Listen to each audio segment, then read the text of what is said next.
AITA for telling my niece that her brother will always mean more to me than her and won't help more than what a normal aunt would unlike did for her brother. When I, 43F, was 18 and when my sister, 47, was 22F at the time had my nephew, let's call him Luke, with her then BF, now husband.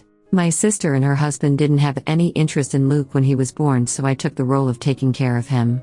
I got my grandmother, she's an angel, to watch him while I was in my last year of high school in exchange for me cleaning and cooking for her on the weekends. My parents weren't much help either. They would give me about $100 a month for Luke, and if you have a kid then you know it's not much. Me and my grandmother were the only ones to take care of him. A year after I graduated from high school, I was kicked out with my nephew because my parents, sister, and her husband didn't want to deal with us anymore. My sister said she wished she never gave birth to him. I immediately went to my grandmother and we went to a family law attorney and I got custody of him, and my sister and her husband signed their rights to me. I lived with my grandmother, and when I went to community college and my part-time job she watched my son Luke. It was a lot of work, especially when my grandmother passed away when my son was 6. My grandmother left 90% of her things to me in her will, which caused my parents and sister to reach out to me of false intentions to meet my son and I to reconnect. That didn't last long, and I told them they could either act right or never see us again. My dad decided to actually reconnect with my son and I, and now we're close, while my mom and I don't really talk much, but she treats Luke nice. When Luke was 8, both me and my sister became pregnant, and that's when my sister decided she wanted my son back and started to tell him that me and my husband wouldn't love him anymore once my actual son came along. My husband met my son when he was 5 and we were already together for a year before he met my son. My husband treats Luke like his, and we got married when my son was 7 and adopted him when he was 9, with my son's permission. We found out that my sister was saying this when one day he broke down crying, asking us not to leave him after we told him that would never happen. He explained what my sister and her husband were saying. Luke knows that he's not my biological son, but he is my son. After that I cut contact with my sister and her husband again and did family therapy and individual therapy for my son. When I had my son, 1 pregnancy, 2 children, I made it clear that our love for him, Luke, didn't change. When my sister reached out about 2 years later, I decided to go low contact with her with the okay with my son and husband. My husband and I live comfortably while my sister and her husband struggle sometimes financially. My kids did extracurricular activities, got the presents they wanted, and went on one big family trip in the summer. While my sister and her husband couldn't afford much, so when my niece was around 9 my sister started making comments about how I needed to pay for this or that for my niece, but I told her it wasn't my job. I gave my niece the gifts she wanted, took her out from time to time, but nowhere near how I would treat my own kids. Now my son, second, is turning 17 and my husband and I were talking about getting him a cheap starter car. We did the same for Luke when he was 17. My niece is also turning 17 and apparently my sister told her she was going to get a car too. The thing is, my sister can't afford to buy her a car, so she asked me to, but I told her I wasn't going to buy her a car, that I didn't promise her one and that it's not my job to get her one. My sister then got mad and didn't talk to me for a while. When my son's 17th birthday came around, we surprised him with a car. My niece then called me a couple of days later screaming and crying, asking me why I hate her and why I can't treat her the same as her brother. I calmly told her things were different. Her brother is my son while she is my niece. I'm her aunt and nothing more. That is an aunt. My job was birthday presents, Christmas presents, and showing up when it mattered, that was it. That her brother will always be more to me than she'll ever be. Then my niece started yelling at me again, telling me that I'm being unfair, and hung up. My sister then called me to berate me about how I need to do more. I told her if she wouldn't have promised a car to her or my money to my niece, no of this wouldn't have happened. It's been a couple of days and I'm getting calls from some family and some of my sister's friends calling me a bitch and some other things. I do feel bad because my kids did grow up with more and I guess I could have helped more. So AITA for what I said to my niece? Update 1. Thank you for the advice. I really appreciate everything everyone had to say. First, I want to set something straight. I never let my sister hurt my kids like some of y'all think. The low contact was for my niece and that's all it was. When birthdays were coming up, we would talk about birthdays or holidays. The conversation would consist of when I would pick up my niece, let's call her Emily, how long I would keep her, and when I would drop her off back home. My sister never kept my kids, never been to my house, and never talked to them without me or my husband present. Now another reason for the civil relationship with my sister is because Emily and my second son, let's call him Justin, went to the same school. So any type of school event that was going on, my sister was there. My kids and niece had a good relationship before the car situation. Justin and Emily had a close relationship, and Emily and Luke had a friendly relationship. I always made sure my kids were happy where my sister was in their life, which is basically non-existent except for some school events and some big family get-together. Update 2. Days after Emily's call, I decided to call her to meet up with her. We decided to meet at a park that's a few minutes away from my home. When we met, Emily seemed normal but a little bit tired. I told her I didn't mean to hurt her in any way, but she needs to understand it's not my job because I'm not her parent.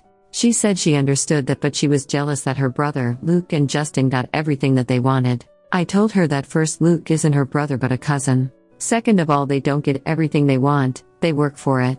They get good grades, do chores, stay out of trouble for the most part. I then asked her the real reason for why she was acting this way, that she never had a problem before this. She then started crying, saying it wasn't fair that Luke and Justin get everything they want while she gets barely anything. That Luke lucked out in life by being adopted by my husband, and that she deserves to have what my sons have, that she is my family so I have to take care of her too. I told that she is part of my family but not my child, that I do love her but she's not my responsibility. I then asked her why she feels so strongly about it.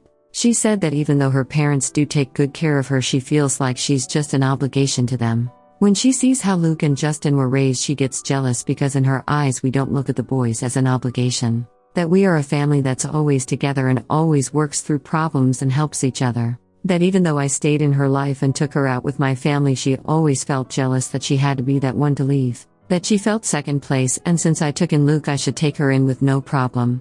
I told her that while I understand her feelings, I'm not gonna treat her as my kid. I didn't raise her, but I do love her. That it's her parents' job to get her a car or to help her get one. Then she got more upset, saying that I clearly don't care about her, and she left. I texted her saying that I do care for her but I'm not her mom and it's not my job. After I got home, my husband and I talked and we decided to call my sister. I told her that my family and I are going full no contact. My sister then asked about how I'm going to get in contact with Emily. I told her Emily is almost an adult, she can contact me if she wants. She then asked me if I was going to get Emily a car. I said no. I told her that it's her job, that she's her mother and needs to act like it. Emily needs her to be a mom, and hung up the phone, blocked and deleted her number. The next day I got a call from my mom. She believes that I should give Emily some money for a car if I won't give her one.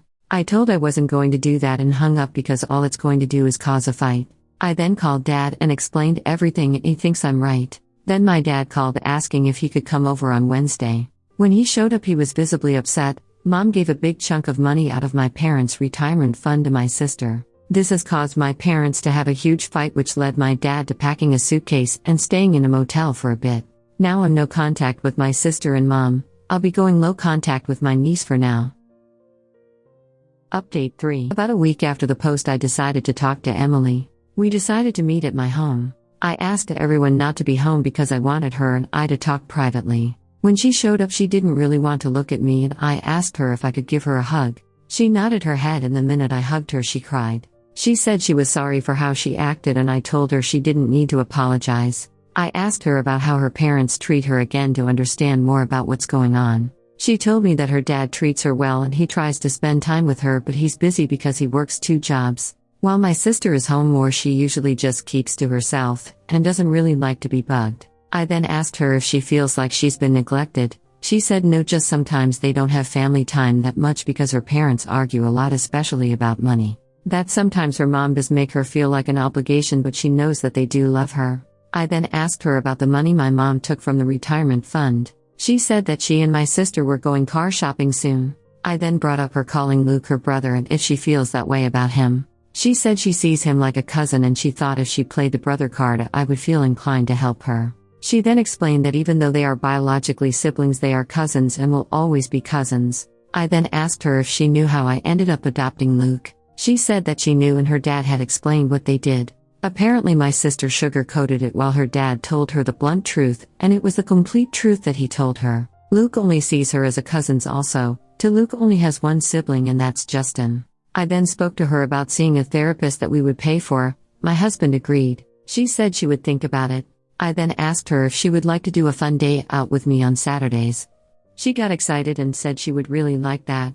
So that weekend we went on our first day out. We went to this restaurant that she's been wanting to try. We had a good time. I then took her to a bookstore because she loves to read, and I bought her a couple of books that she's been wanting. When Emily and I were supposed to have our second weekend out, I had to cancel because Justin ended up in the hospital. While at football practice, he started wheezing a little bit and he took his inhaler but didn't wait the appropriate time. He then got tackled, which knocked the wind out of him and caused him to have a bad asthma attack. This happened on a Friday and Justin stayed at the hospital till Sunday. Emily and I were supposed to go out Saturday, and that morning I called her and told I had to cancel before I could tell her why. She started yelling at me saying I never cared about her and hung up the phone. I tried calling her back but it went straight to voicemail. Then I sent her a text saying that I didn't mean to hurt her but Justin was in the hospital and that we can have our day next weekend. I never heard back from her. I gave up on reaching out to her after a couple of days. 2 days ago, my family and I were out for a family night when my neighbors called saying that they called the cops because someone was vandalizing one of our cars. When we got home, the cops were there and it was Justin's car. The car had scratches, little dents, and paint. There are 2 broken windows. My husband and I checked our security footage. You could clearly see Emily and someone else vandalizing the car. My husband gave the video copy to the police and Emily and her friend got arrested next morning. My sister and mom came to my house screaming that I was ruining my niece's life and if I loved her I would drop the charges. My husband has admitted that we don't drop the charges and Justin and Luke agree with my husband. A lot of people have asked Luke's view on everything, so I decided to talk to him. He said he's over everything and it's best to cut contact with everyone, even Emily, because she's just like her mom. So we are cutting contact with everyone except for my dad.